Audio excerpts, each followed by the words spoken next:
4 April 2023 یہ وہ دن تھا جس دن پاکستان کی 75 سالہ تاریخ میں زلزلہ برپا ہو گیا۔ راجہ ریاض جو اس وقت اپوزیشن لیڈر تھے، انہوں نے کسی انٹرویو میں یہ کہہ دیا کہ اگر پی ٹی آئی انہیں ٹکٹ آفر بھی کرے گی تو وہ اس کو ایکسیپٹ نہیں کریں گے۔ پی ٹی آئی کے ورکرز کے لیے یہ بہت بڑا دھچکا تھا۔ بھائی جان ہمارے لیے تو یہ بہت بڑا دھچکا تھا، کیونکہ حقیقی آزادی کی کامیابی کا سارا دار و مدار راجہ ریاض کی ٹکٹ پر تھا۔ اس لیے کچھ گھنٹے تو ہمیں ہوش ہی نہیں آیا، ہمیں سمجھ نہیں آئی کہ کیا کریں۔ لیکن بالآخر جب ہم نے ہوش سنبھالا تو ہم نے یہ فیصلہ کیا کہ سڑکوں پر نکلنے کے علاوہ ہمارے پاس کوئی چارہ نہیں ہے۔ کچھ تو اتنے جذباتی ہوئے کہ انہوں نے پیٹرول پی لیا، کچھ نے مینار پاکستان سے چھلانگ لگا دی اور کچھ نے ٹی ایل پی جوائن کر لی۔ عمران خان جو کہ اپنی نروز کے بہت ہی اسٹرانگ مانے جاتے ہیں، وہ بھی اس خبر کو برداشت نہیں کر سکے اور سکتے میں چلے گئے۔ آئی تھنک اس دن ان کو احساس ہوا ہوگا کہ انہوں نے کون سا ہیرا کھو دیا ہے۔ وہ اپنی 26 سال کی اسٹرگل اپنے سامنے برباد ہوتے ہوئے دیکھ رہے تھے۔ وہ ساری رات انہوں نے عبادات میں گزاری اور اللہ سے گڑ گڑا کر دعائیں مانگی کہ کسی طرح راجہ ریاض صاحب اپنی یہ اسٹیٹمنٹ واپس لے لیں۔ راجہ ریاض صاحب کی اسٹیٹمنٹ کا پاکستانی پولیٹکس پر تو جو اثر ہوا سو ہوا، لیکن اکانومی پر جو اثر ہوا وہ ناقابل برداشت تھا۔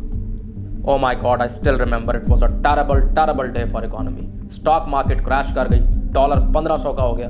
I still remember میں نے 5000 کا نوٹ دے کر 2 پاپڑ کے پیکٹ خریدے تھے۔ زیارت جو کہ قائد اعظم کی رہائش گاہ تھی، وہاں سے ایسی عجیب و غریب خبریں آ رہی تھیں کہ اس سے پہلے ہم نے وہ کبھی نہیں سنی تھی۔ اس رات وہاں بہت ہی زور کا زلزلہ آیا تھا اور بابا قائد اعظم بھی ہم سب کے خواب میں آئے تھے، اور وہ ایک ہی بات کہہ رہے تھے کہ راجہ ریاض کو روکو، راجہ ریاض کو روکو۔ حالات کافی خراب ہو چکے تھے۔ مقتدر حلقوں نے پوری کوشش کی کہ کسی نہ کسی طرح یہ خبر یا تو لمٹ ہو جائے یا اس کو کمپلیٹلی ہم روک لیں، لیکن بہت دیر ہو چکی تھی اور یہ خبر بارڈر کے پار جا چکی تھی۔ ان 75 ایئرز میں پاکستان اتنا کمزور کبھی نہیں ہوا تھا، اس لیے ہم نے یہ نرنے لیا کہ پاکستان پر حملہ کرنے کا یہ بہت اچھا موقع ہے۔ ہم اپنی ساری سینا سیما پر لا کر کھڑی کر دی ہے۔ It was a very dangerous situation. India اپنی تمام فورسز بارڈر پر لے آیا تھا اور نیوکلیئر وار کا خطرہ پیدا ہو گیا تھا، لیکن انڈیا کو یہ معلوم نہیں تھا کہ راجہ ریاض کی اسٹیٹمنٹ اس وقت تک گلوبل نیوز بن چکی تھی اور پینٹاگون بھی ایکٹیو ہو چکا تھا۔ Raja Riaz's statement, oh my God, it was a big blow to the US economy. The dollar was about to collapse. Joe Biden had to do something, and he had to do something really fast.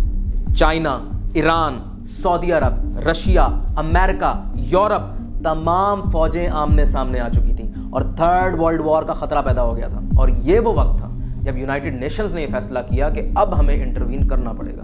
راتوں رات انہوں نے ایک بہت ہی اعلیٰ سطح کا وفد بنایا جو پاکستان میں راجہ ریاض صاحب کی رہائش گاہ پہنچا صبح 3 بجے، اور مسلسل 3-4 گھنٹے وہ راجہ صاحب کی منتیں کرتے رہے۔ اس کے بعد کہیں جا کے راجہ صاحب نے انسانیت کی خاطر اپنا بیان واپس لے لیا اور بہت بڑی جنگ کا خطرہ ٹل گیا۔ میں تو اس کا کریڈٹ راجہ صاحب کو ہی دوں گا۔ He clearly save the day, he was the hero, super hero in fact.